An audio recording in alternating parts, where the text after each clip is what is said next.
If you're a photographer, you're already using AI. Instagram, Google, Lightroom, they're all AI powered. So this episode isn't about whether you should use AI. It's about how to use it strategically to get your time, energy, and creativity back. We'll cover the tools I use, what you should never outsource, how much water AI actually uses, and where your brain power is most valuable. Welcome to Stoked, the podcast that helps adventure elopement photographers hit six figures and beyond in their businesses without hustling on social media. I'm your host, Megan McPhail, a former burnt-out emergency veterinarian that quit my hard-earned career to become an elopement photographer. Now I'm living a life I absolutely love, full of travel, adventure, and financial abundance, and I am hell-bent on helping you do the same. Are you ready to start booking out your calendar with dream couples in breathtaking locations and feeling genuinely stoked about your elopement photography business, life, and bank account? Then let's dive into this week's episode. Hey, it's your host, Megan McPhail.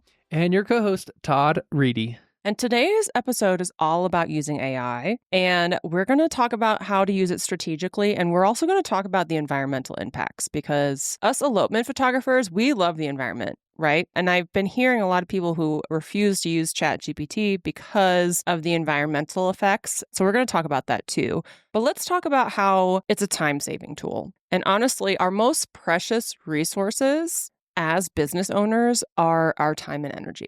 And if we can outsource repetitive, boring, low-level tasks to AI, we should be doing that. So let's talk about the things that take up so much of our time and energy that we don't have any time or energy left over for like the high-level stuff. So I'm talking culling, I'm talking editing, I'm talking stressing about the algorithm and social media captions and stuff. I feel like photographers use up so much of their time editing, culling, doom scrolling, worrying about Instagram, that there isn't a lot left over for like the high level stuff that actually gets us booked with our dream clients, right? So like these are the things that we should absolutely be outsourcing to AI. So for example, now I still use an editor, a human being, to cull and edit my photos, but that's kind of out of the budget for a lot of people. So a lot of my students use things like Aftershoot and Imagen AI for culling and editing to make things go faster. And I absolutely think you should utilize those things, because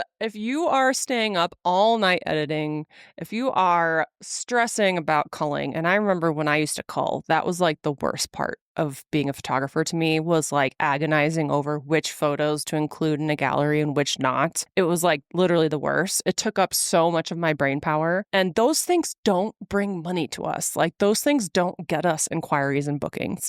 And so I absolutely think if you do not have your own personal human editor to do the culling and editing for you, you should utilize things like Aftershoot, like Narrative Select, like Imagen AI to help speed up the process of culling and editing for you. And it's not going to be perfect, but it can at least take you from 0 to like 80, and then your human brain can take you from 80 to 100 and free up hours and hours and hours of your time. Okay, before you move on to the next thing, let me play devil's advocate here and kind of throw in the question about, is our art something that can be outsourced to AI? And I bring that question up because a lot of what we talk about is like this connection with our clients and this human-to-human thing. It's a very intimate event, an intimate moment.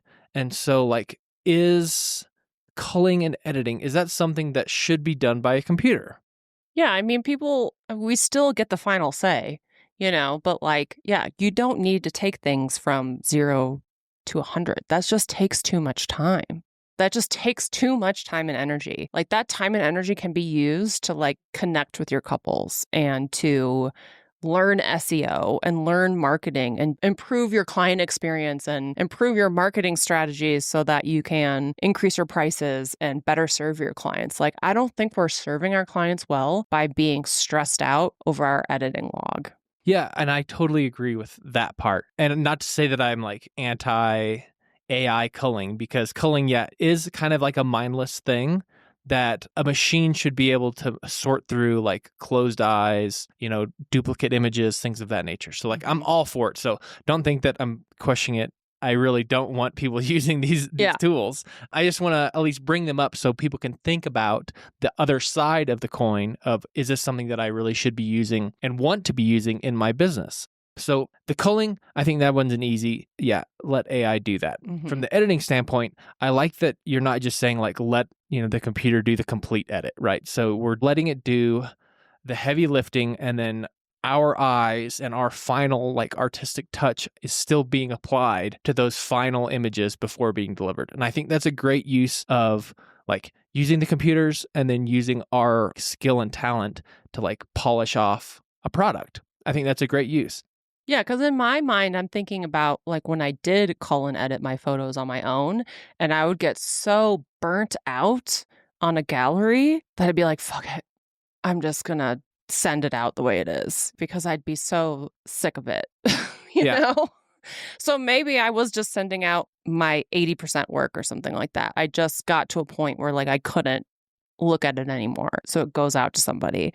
Whereas if somebody does the grunt work of applying the preset, adjusting the white balance, adjusting the exposure and all that stuff. And like once you've trained things like Imagen AI, it does work pretty well. It does take some training though. You can just take out all that, like the monotony. I can't do this anymore. And meanwhile, you've spent like 20 hours on this gallery when you could be out enjoying your life or working on other things that you need to work on in your business. And that's what I see all the time is like, people are like, no, my editing is my editing. And it's so important to who I am as an artist, blah, blah, blah. I have to do it start to finish. But then they are so burnt out from it that they can't do other things. And they're so stressed from it that they can't enjoy their time off. Those things are like non-negotiables. You need to be able to rest. You need to be a CEO of your business, not just like an employee of your business, and your creativity thrives in not being stressed over your editing queue. You're just not doing anybody any favors. So let the AI do most of the work so that you can swoop in rested, hydrated, inspired, and do the finishing touches. That's how I want you guys to see it. There's no bonus points for being a struggling artist staying up till 4 a.m, editing your stuff by hand. There's no bonus points for that.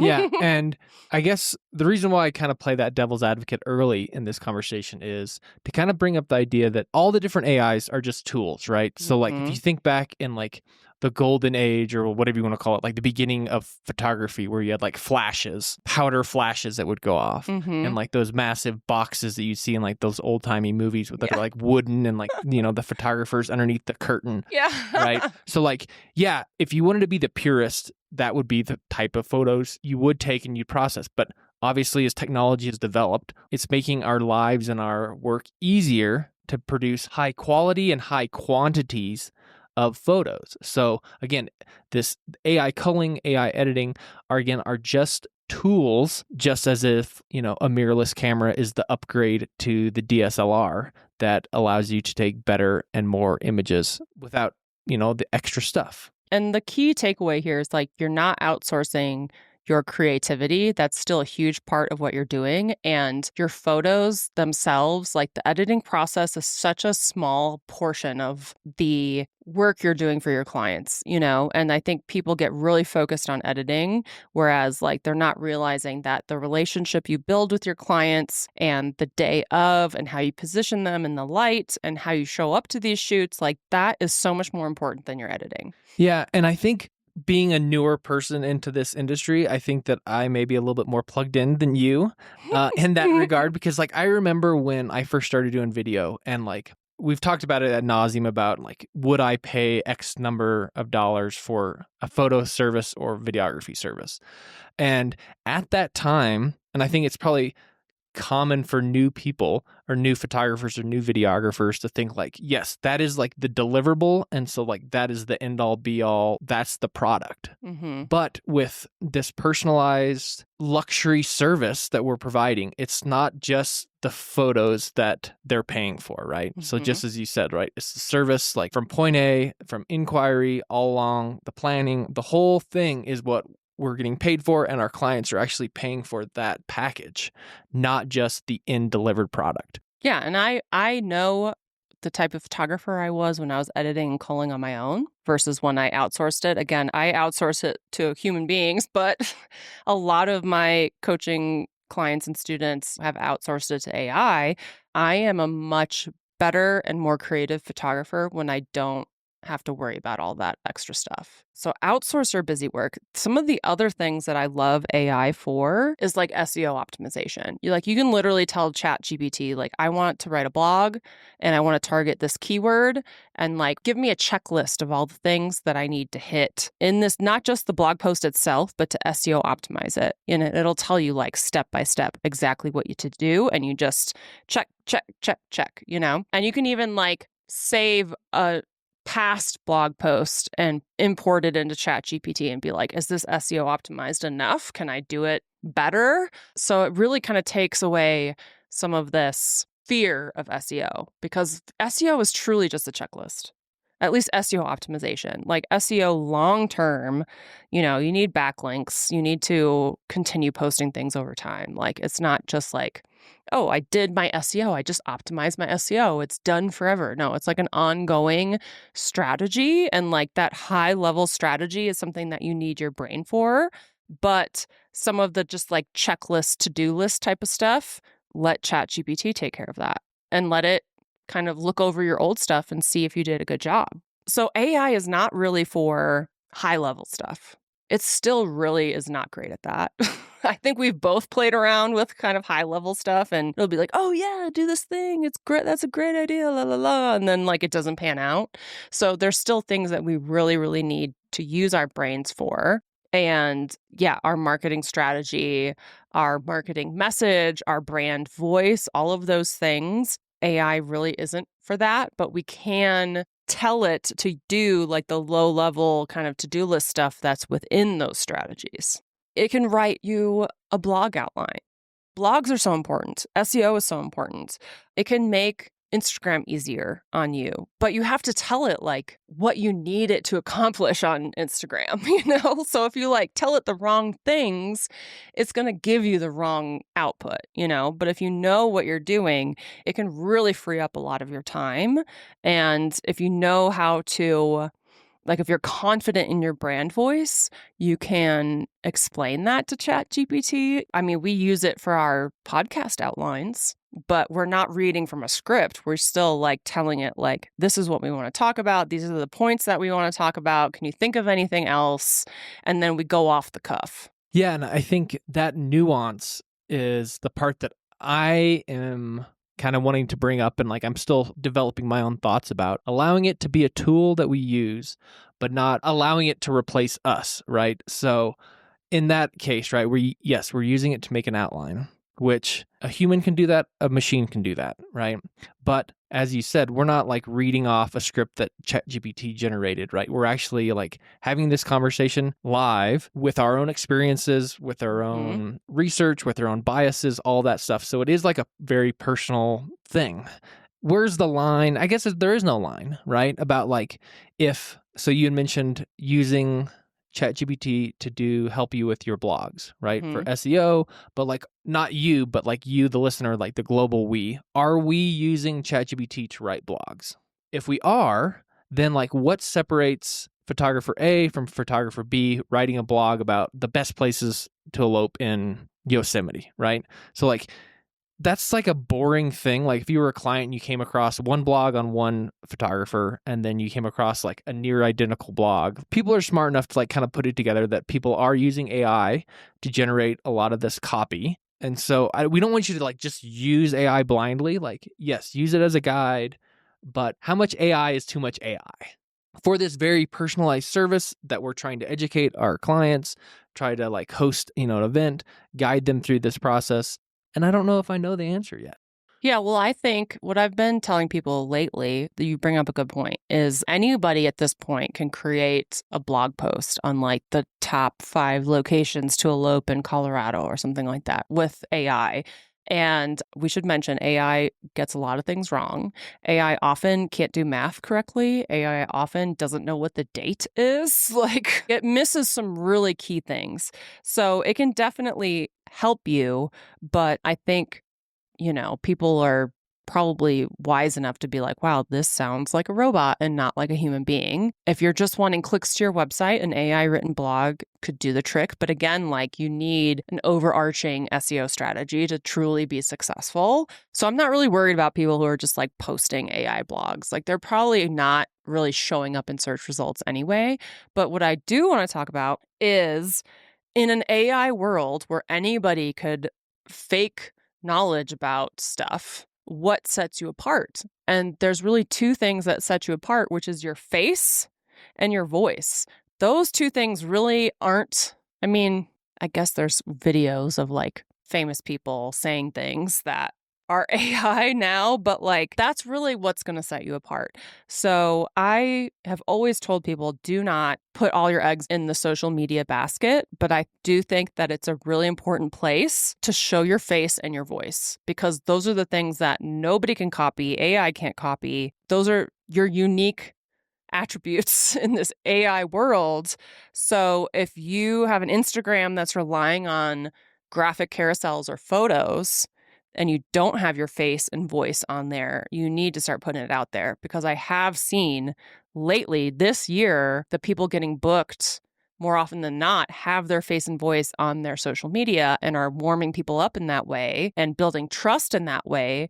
Whereas we used to be able to hide behind our photos and our blog posts and our captions, and we just can't do that anymore.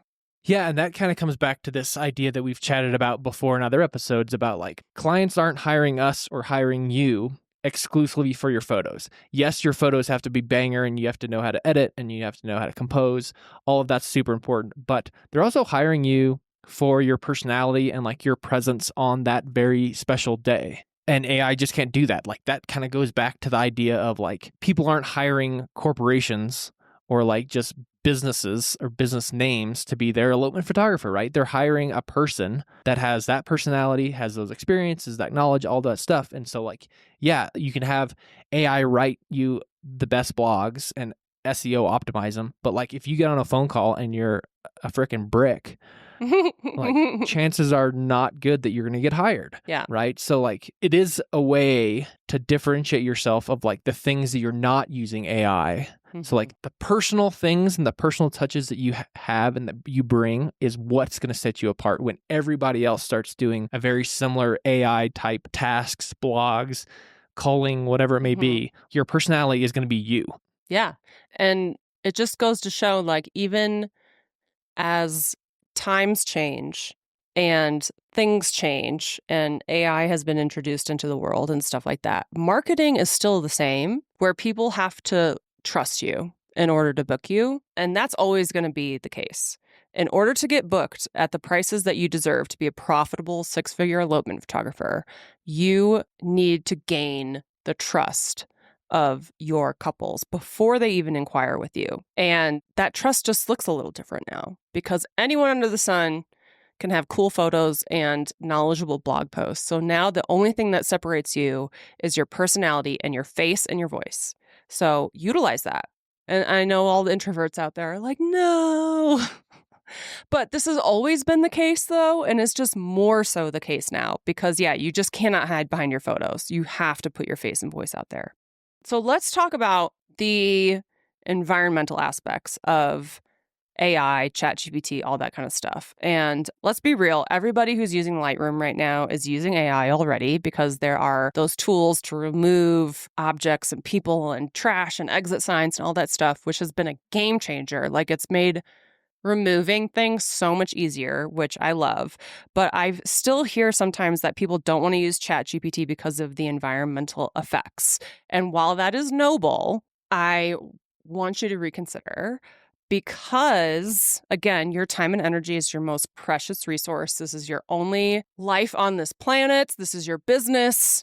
I think we all have a moral obligation to make as much money from this business as possible. That's how we make true change in this world. But also, Meta, aka Instagram, aka Facebook, uses 2.5 billion gallons of water a year, if not more, just for us to doom scroll. Anything that collects data is using massive amounts of water to cool their data centers.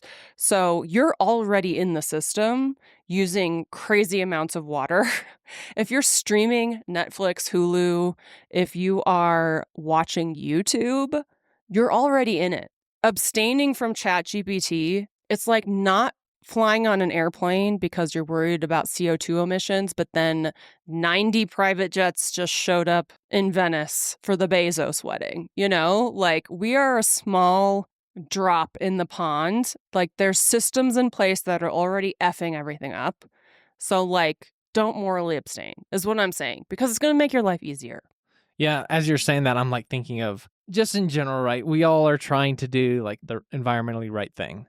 But we also like have to continue to live our lives. Like, yeah, the internal combustion engine in your car is awful for the environment, but you're driving nearly every day, right? Mhm. You're not riding your bike to your elopement up in the mountains. You're not riding your bicycle or like skateboarding or walking to these photo shoots, right? You're still using a tool that allows you to do your job better, more efficiently. And so, yeah, your gas engine in your car is not great for the environment. It also is a tool that we need to use. So in this day and age, as like AI continues to develop, which we've already seen it growing crazy fast in the last several years, like I can't even wrap my head around what could be next. Like, again, it's just a tool and there are costs associated with those tools. But in the grand scheme of things, they're probably very small.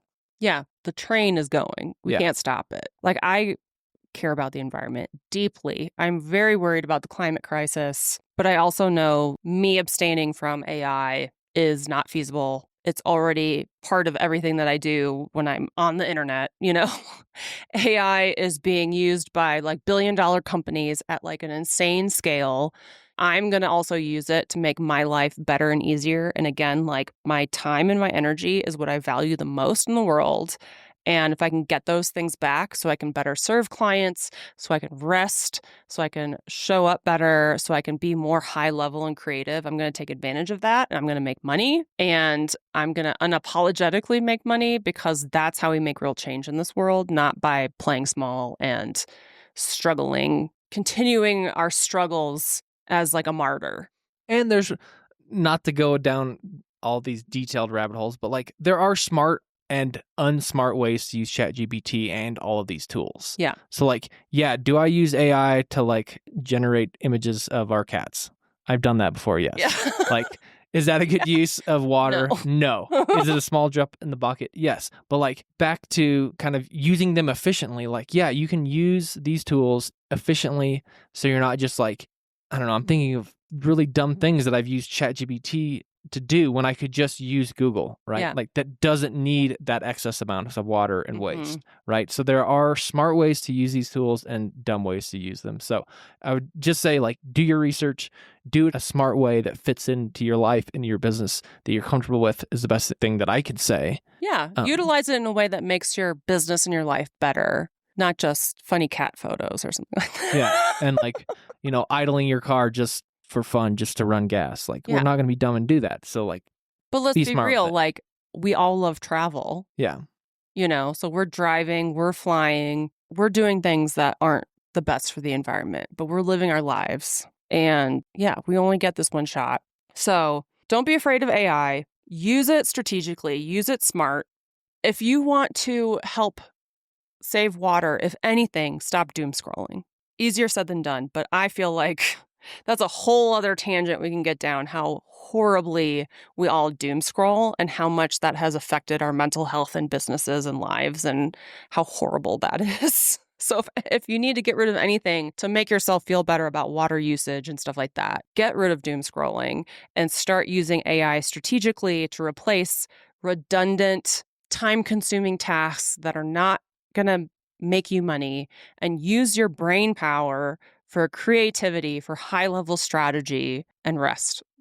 Yeah, before we go, Megan, just share with the listeners what AI tools you use, like on a daily or weekly basis, do you think? Well, as I said, I have a human being editor and color and all that stuff. But a lot of my coaching clients do use Imagine AI and Aftershoot for culling. But I do have a affiliate link for Imagine AI. You can get like 1,500 free edits, which is pretty cool. So we'll drop that in the show notes. I use ChatGPT for so much. If my ADHD is going out of control, I will just voice note it, brain dump all the things I need to get accomplished, and it'll help me focus. Sometimes it's a little bit too like, yeah, you can do this, when I need it to just be like more of a drill sergeant, but like I use it for that. I recently used ChatGPT to help me keep track of all of the chickens that we just got. So there's that. But we also use Fathom to record all of our coaching calls and all of our sales calls with our clients and all of our elopement planning calls. And it has like an AI summary of everything that we talked about, which is amazing. And our clients love that. So Fathom. But I would say more than anything, I use ChatGPT, and I have like the $200 a month ChatGPT. And again, like it needs a lot of back and forth from me to get things right. Like I can't just trust it outright, but it does help me put my thoughts on paper and organize them in a way that is really helpful and has saved me a lot of time, a lot of energy, a lot of outsourcing to other people, and it's just really been helpful. Cool. Well, thank you guys for listening to this episode. Feel free to DM me if you have any thoughts on AI or how AI helps you, and we'll see you next week. Thanks so much for joining us on this week's episode of Stoked. If you enjoyed the show and you'd like to help support the podcast, please subscribe, leave a review, and tell a friend. If you're looking for more inspiring elopement photography content, check us out on Instagram at Megan McPhail. And if you'd like to hear more about my business coaching and how I can personally help you hit six figures as an elopement photographer, then check out my website at www.meganmcphail.com.